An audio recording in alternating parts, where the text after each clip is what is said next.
শুরুতে মোদি সরকার মুসলমান বিরোধী আরও একটি পদক্ষেপ নিয়েছে বলে মন্তব্য করেছেন আইন, বিচার ও সংসদ বিষয়ক মন্ত্রণালয়ের উপদেষ্টা আসিফ নজরুল।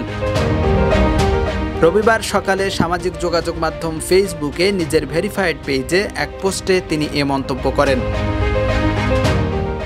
আসিফ নজরুল বলেন, নতুন আইন পাশ করে তারা মুসলমানদের ওয়াকফ সম্পত্তি পরিচালনা বোর্ডে অমুসলিমদেরও রাখার এবং এসব সম্পত্তিতে সরকারের সরাসরি খবরদারিত্বের বিধান করেছে।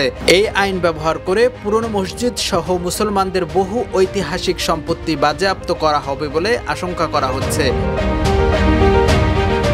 অভিযোগ করে আইন উপদেষ্টা লিখেন, ভারতে হিন্দু মন্দির পরিচালনা কমিটিতে অন্য ধর্মাবলম্বীরা স্থান পান না। এই প্রশ্ন সেখানে উঠেছে যে ওয়াকফ বোর্ডে তাহলে অমুসলিমদের রাখা হবে কেন? এই আইন ভারতে মুসলমান ও অন্যান্য সংখ্যালঘু ধর্মের মানুষের বিরুদ্ধে ভারতের হিন্দুত্ববাদী গোষ্ঠীর ক্রমাগত বৈষম্য ও নিপীড়নের আরেকটি অধ্যায় রচনা করবে বলেও আসিফ নজরুল তার পেজে লিখেছেন।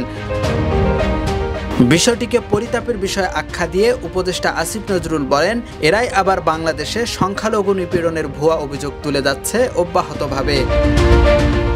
জাকির হোসাইন, ডেস্ক রিপোর্ট, বাণিজ্য প্রতিদিন।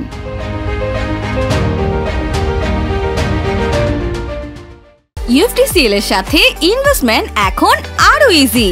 আমাদের নিজস্ব ট্রেডিং অ্যাপ ইউএফটি ফার্স্টে পাচ্ছেন শেয়ার বাজারের সম্পূর্ণ সমাধান, এনলিস্টেড কোম্পানির অ্যানালাইসিস থেকে শুরু করে রিয়েল টাইম আপডেট, সবকিছুই এখন এক প্ল্যাটফর্মে।